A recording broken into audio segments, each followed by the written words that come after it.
C'est une promesse qui se concrétise dans la ville capitale du Bénin, Porto Novo, avec la mise en place du cadastre national.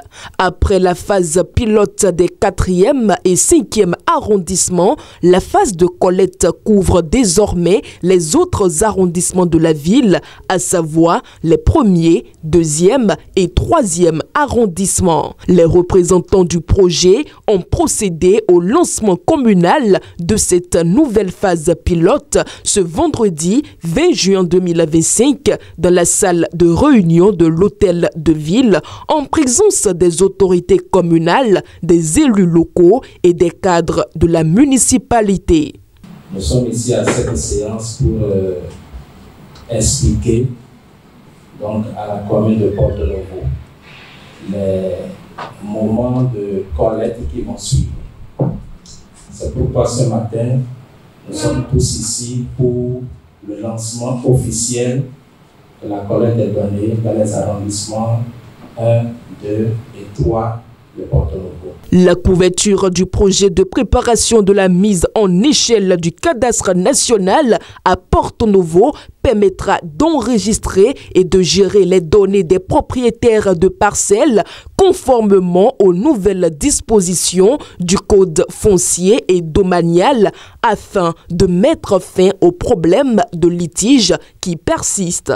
Dans le domaine du foncier, les problèmes sont récurrents, les problèmes de tous les jours que nous connaissons, les problèmes de vente illégale de parcelles, de vente de parcelles appartenant à autrui, de construction sur des parcelles d'autrui. Du coup, je crois qu'avec le cadastre, vu que chaque parcelle aura un numéro unique personnel comme dans les cartes CIP, on ne pourra plus vraiment faire de ces mutations, bien de ces changements sans qu'il n'y ait pas de traçabilité. Aucun changement ou aucune mutation aujourd'hui ne peut être fait sans passer par le cadastre. Donc je crois que c'est une bonne chose parce que vraiment, vous savez, nous avons plusieurs répertoires par lotissement. Et quel répertoire utiliser aujourd'hui, le problème se pose.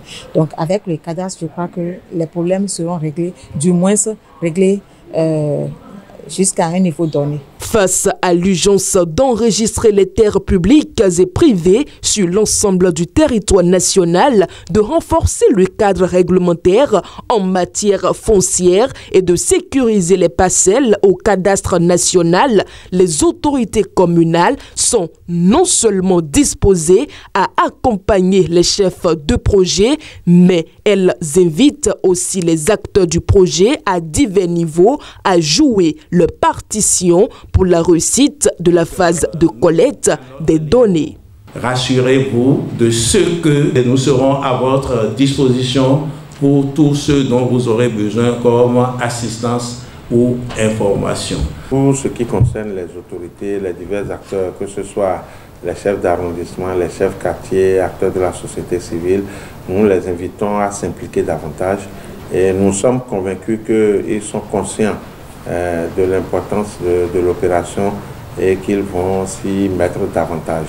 Le système d'enregistrement et de gestion des données foncières mis en place par le gouvernement au profit des communes du Bénin est régi par la loi numéro 2013-01 portant sur le code foncier et domanial. Le contenu du projet de cadastre national et les innovations y afférentes ont été présentés à l'assistance par les représentants du projet.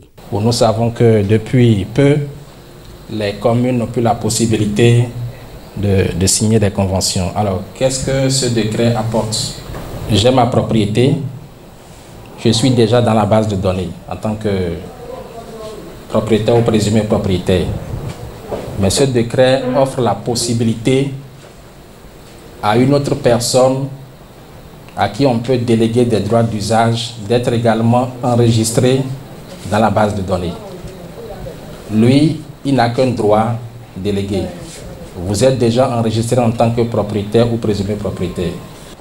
Le système qui gère actuellement et dans la suite tout ce qui est gestion foncière s'appelle e-Foncier Bénin, en abrégé EFBI. Et en principe, Dès qu'une commune est dotée du cadastre, comme Porto-Novo, 4e et 5e, dès lors que des arrondissements bénéficient du cadastre, le seul outil à utiliser devient le système UFB.